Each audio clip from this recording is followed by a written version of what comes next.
dan meneruskan, memperdalam, mempertingkat pengenalan kita terhadap ajaran Tuhan, kehendak Tuhan, yaitu pembentukan iman.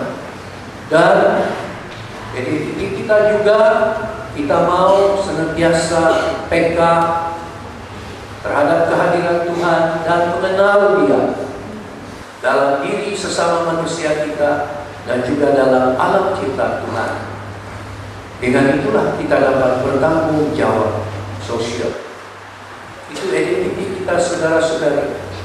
Kalau kita mau dikenali sebagai pengikut-pengikut Yesus, selain daripada ini memang banyak perkara yang dituntut oleh Tuhan supaya kita benar-benar dikenali, kita benar-benar beridentifikan pengikut-pengikut Yesus.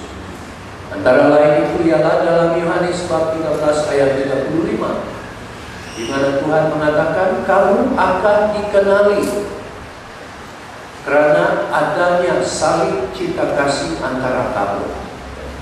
Itu perkara yang penting juga untuk pengenalan bagi kita selaku pengikut-pengikut Yesus.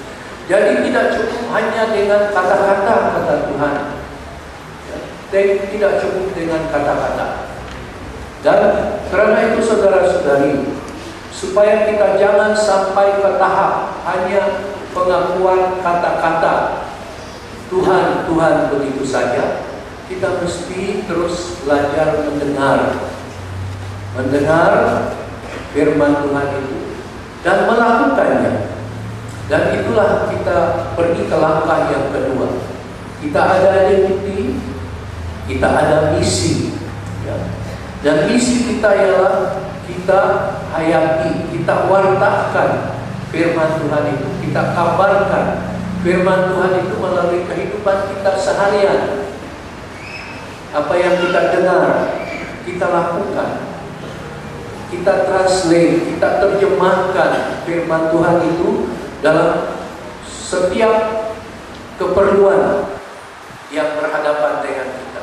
Sama ada itu keperluan keluarga kita atau sesama kita, KKD kita, masyarakat kita. Bagaimana?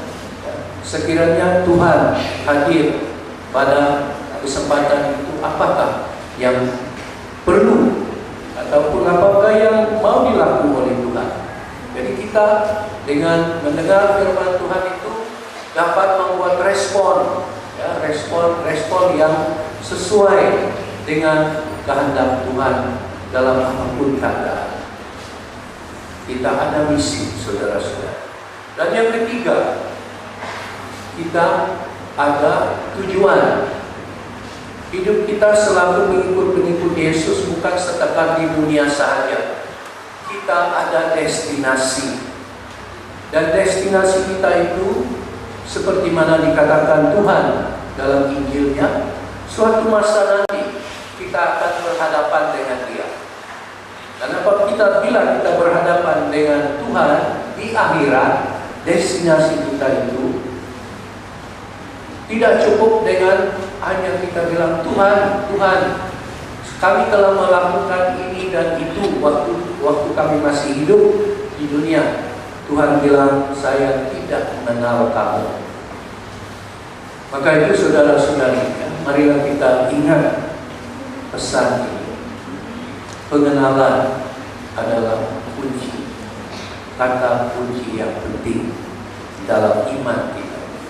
Kepada saudara-saudari katechumen, dalam proses mengenal Tuhan, dalam usaha belajar, jangan hanya setakat di otak, ya, tetapi dengarlah firman Tuhan itu, hayatilah dalam hidup seharian, supaya kita belajar terus mengenal Tuhan. Dan mengenal itu akan memberi jaminan bahwa kita akan dikenali oleh Tuhan, diterima oleh Tuhan apabila kita sampai ke destinasi kita.